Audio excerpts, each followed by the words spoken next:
Bueno, buenas tardes a todas y todos. Estamos empezando con esta materia que se llama Economía, Estado y Sociedad.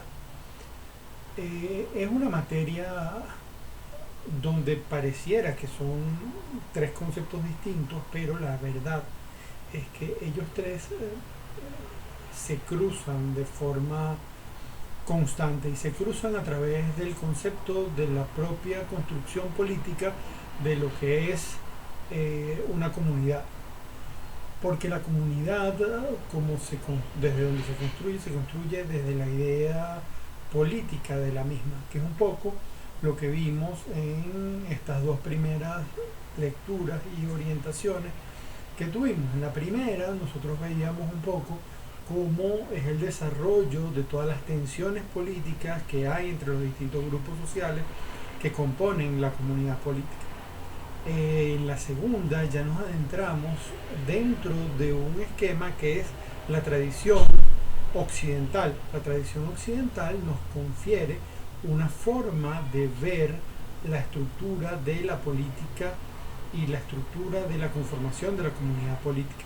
Hay otras orientaciones, hay otras cosmovisiones, como podría ser la oriental, como podría ser la africana, como podría ser también inclusive la nuestroamericana de los pueblos originarios.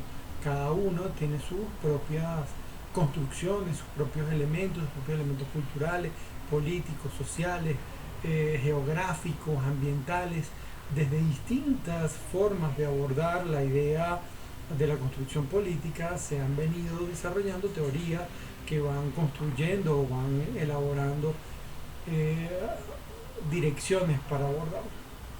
Nosotros vamos a trabajar sobre todo la tradición occidental.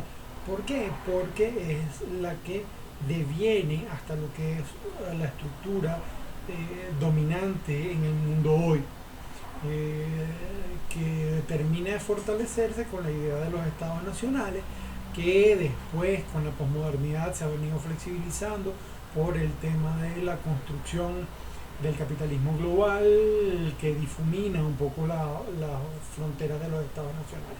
Pero en esencia jurídica y políticamente sigue construyéndose una idea de la fortaleza del Estado-Nación como unidad política de comunidad que nos convoca y nos llama más en estos tiempos en los cuales estamos viendo cómo precisamente son los estados nacionales los que, por ejemplo, están encargándose cada uno puertas adentro con sus distintas concepciones de cómo abordar la idea de la pandemia por el COVID-19 que está azotando.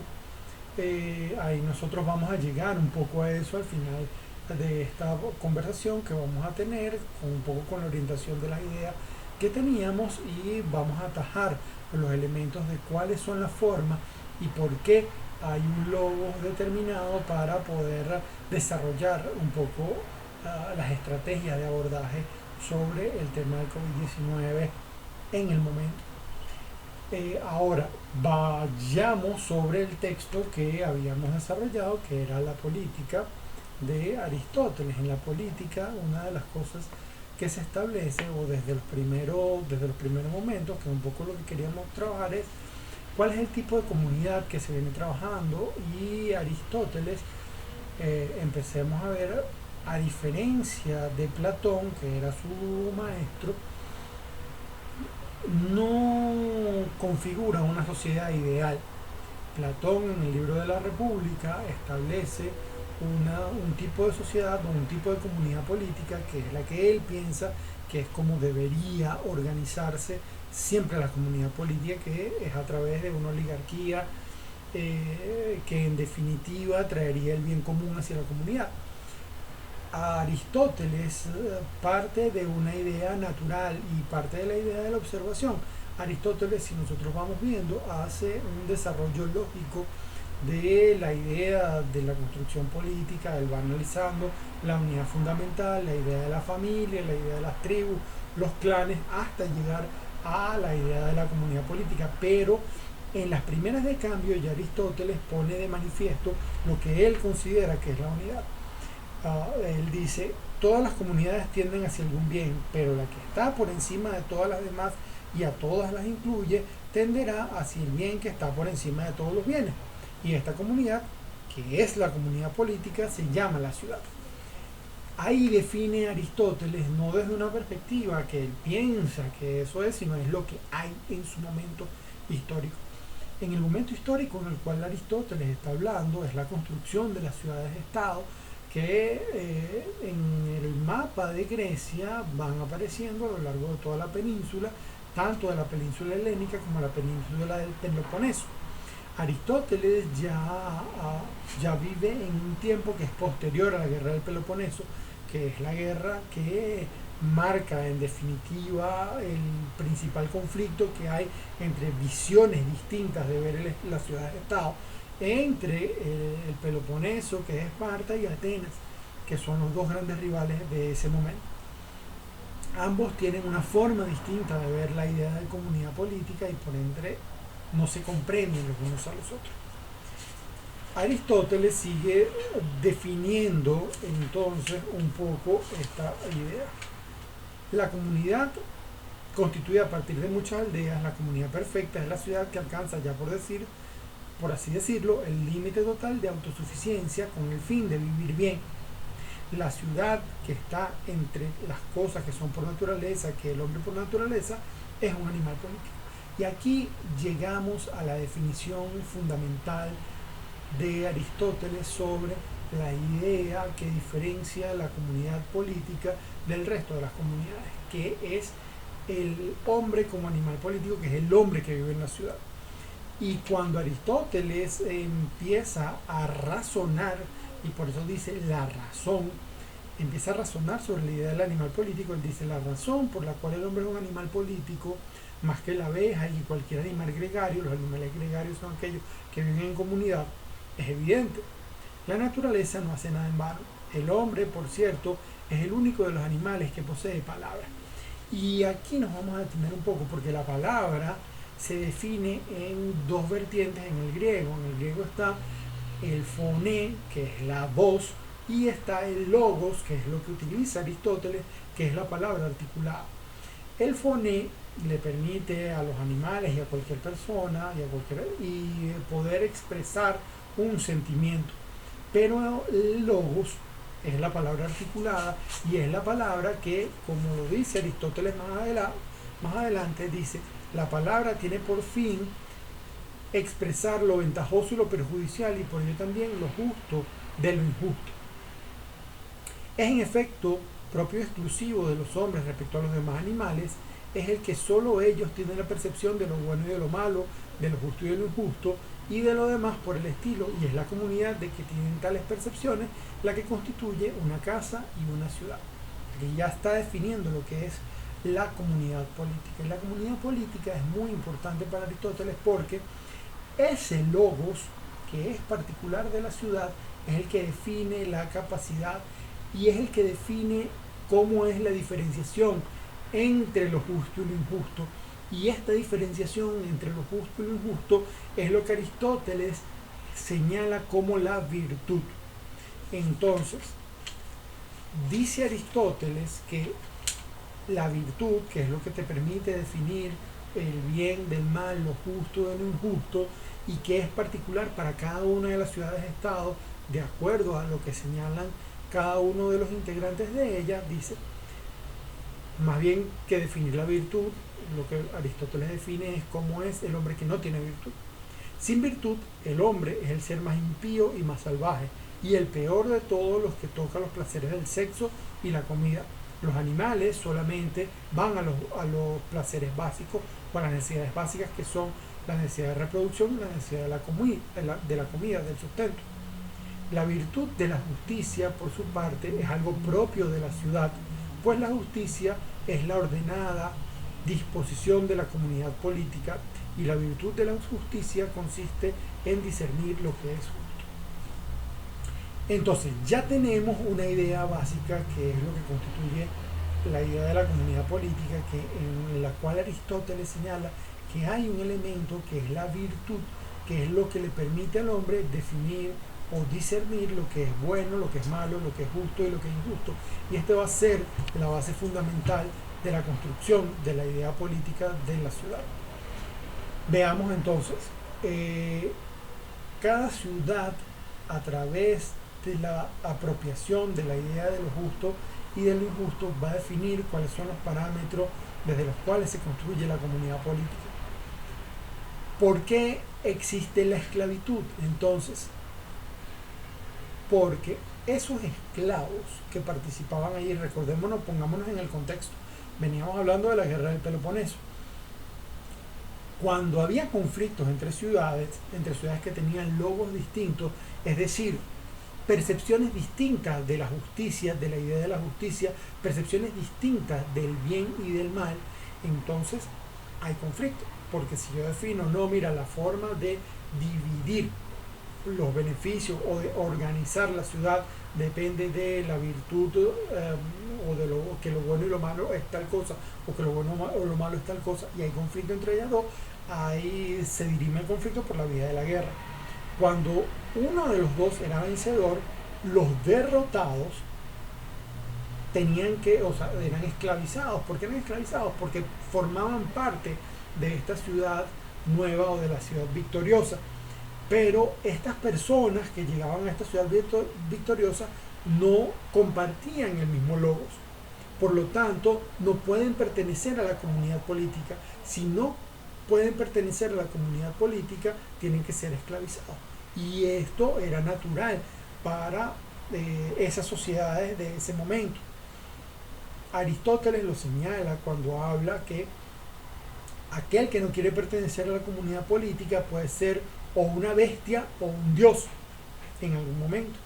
Entonces dice, o tú eres un dios, estás por encima de la comunidad política, o eres una bestia, estás por debajo de la comunidad política y por tanto te toca ser esclavizado porque estás al nivel de ser un buey o ser o prestar funciones que van más allá de la idea de la política. Entonces ahí vemos la diferenciación. Entonces el logos es lo que define la idea de la comunidad política, porque te define lo que es el bien del mal y lo justo de lo injusto. Esto tiene una tradición en la idea de la política, en la idea económica también, porque cuando tú tienes una comunidad que te define lo justo de lo injusto y tú tienes unos recursos, los recursos tú los puedes repartir de una manera u otra. Y esa repartición de una manera u otra va a estar asignada por la idea de lo que tú crees que es justo o lo que tú crees que es injusto. Cuando tú tienes una familia y vas a compartir, por ejemplo, el pollo, se asa un pollo, tú defines, bueno, a quién le toca el muslo, a quién le toca la pechuga, a quién le tocan las alitas, y de acuerdo a los criterios que tiene la propia familia, puede ser, a mí me gusta más el muslo, a mí me gusta más la pechuga, pero en el caso de la comunidad política, hay una idea, bueno, mira, si se le tiene que dar primero en una sociedad, por ejemplo, oligarca, se le tiene que dar primero a las personas que tienen mayor contribución, que son los más notables. Aristóteles, como vemos, señalaba 3 niveles de gobierno, no necesariamente mal. Ahí Aristóteles hablaba de la monarquía, que es el gobierno de uno. Después hablaba de la aristocracia, que es el gobierno de unos pocos, y hablaba de la democracia, que es el gobierno de los muchos. Estas 3 formas de gobierno tienen 3 desviaciones. De la monarquía, la desviación es la tiranía, cuando esa persona, en vez de velar por el bien común, por el bien de todos, vela solo por sus propios intereses. Entonces ahí hay una desviación. Cuando la aristocracia deja de velar también por el bien común y vela solo por sus intereses de su grupo, en vez de ser una aristocracia, se convierte en una oligarquía. Y cuando el demos, o sea, el pueblo, los muchos, solamente obedecen a sus propios intereses y no obedecen a los intereses de toda la comunidad política, entonces se convierte en una demagogia. Entonces vemos que hay 3 tipos de formas de gobierno con sus 3 tipos de desviaciones políticas. Y eso es fundamental para poder comprender la idea de lo justo de lo injusto, porque lo justo de lo injusto puede tener desviaciones, que es lo que vamos a ver más adelante en la construcción. Ahora, ¿cómo esto se relaciona con la idea de economía? Nosotros habíamos visto que el concepto de economía, como muchos de ustedes estudiaron, deviene de una palabra griega que se llama oikos nomos. El oikos es el hogar y el nomos es la administración. Es decir, que la economía tiene una característica local, tiene una característica muy particular. Habrá quien diga que entonces simplemente para que nosotros digamos que la administración de los recursos puede ser llevada a la idea del Estado o de la ciudad, dices que ese oikos, que esa pequeña casa, lo sustituyes por la ciudad. Pero para que esa casa se sustituya por la ciudad, tiene que mediar la idea de cuál es el sentido de justicia y cuál es el sentido de lo bueno y de lo malo, y por eso tiene que estar atravesada por la idea del logos. Por eso es que la economía de las ciudades, la economía de los países, no es una economía a secas, es una economía política, porque es una economía que está atravesada por la idea del logos. Entonces, como ya lo habíamos visto anteriormente, las comunidades políticas no están gobernadas por una ley natural, están gobernadas por la idea o por la organización política o por la organización de la idea de justicia, por el logos que tienen los sujetos que conforman esa ciudad política o por la idea del bien y del mal. La economía entonces vendrá desarrollada a partir de allá. La economía, que es la economía de las grandes ciudades, es la economía política, la economía que está asignada por el logos. Por eso nosotros no podemos hablar de las leyes de la economía, nosotros podemos hablar de una economía liberal, podemos hablar de una economía socialista, podemos hablar de una economía anarquista, porque tienes que ponerle cuál es el sentido de justicia, el sentido político, el sentido del logos que va a tener esa construcción de la distribución de los bienes que va a tener esa comunidad. Así como se hace en una casa para poder llevar eso a la idea del Estado, tiene que tener una correlación con el tipo de comunidad o el tipo de lógica o el tipo de logos que va a tener esa distribución de los bienes. Es un poco la explicación a grandes rasgos de las preguntas que se habían desarrollado acá. Hasta ahora en Grecia habíamos visto entonces que la comunidad política se desarrollaba en pequeñas ciudades-estado. Entonces, estas ciudades-estados tenían conflictos entre ellas. ¿Cómo se constituye una idea de logos que pueda abarcar una gran cantidad de territorio, población y en definitiva homologar una idea política de construcción hegemónica? Bueno, entonces se definía por la vía del conflicto y de las guerras o de la conquista. Y el gran conquistador de ese tiempo es Alejandro Magno. Yo quiero que, o queremos como propósito de la materia, que a partir de acá, entonces ustedes hagan una investigación sobre la idea de Alejandro Magno y cómo esa proyección de su sentido hegemónico logra abarcar una gran cantidad de territorio, de pueblos, y puede empezar a homologar una idea política que después seguiremos viendo con Roma, después con la idea del cristianismo, el renacimiento, la modernidad y la posmodernidad. Ese es un poco el recorrido que viene ahora en esta clase, y la idea va a ser que podamos tener investigaciones y lecturas, que ustedes puedan hacer un análisis y después podamos explicar algunos de esos conceptos. Espero que este video de alguna forma haya aclarado algunas dudas, haya podido orientar algunos de los elementos, categorías que vamos a trabajar acá para poder ir afinando la pluma, ir afinando el lápiz de cara a la construcción de los conceptos que necesitaremos para enlazar la idea de la economía, el Estado y la sociedad, que se fundan en esta idea ordenadora y digamos organizadora, que es el logos y la política como eje fundamental. Así que buenas tardes a todas y todos y que tengan un provechoso trabajo futuro.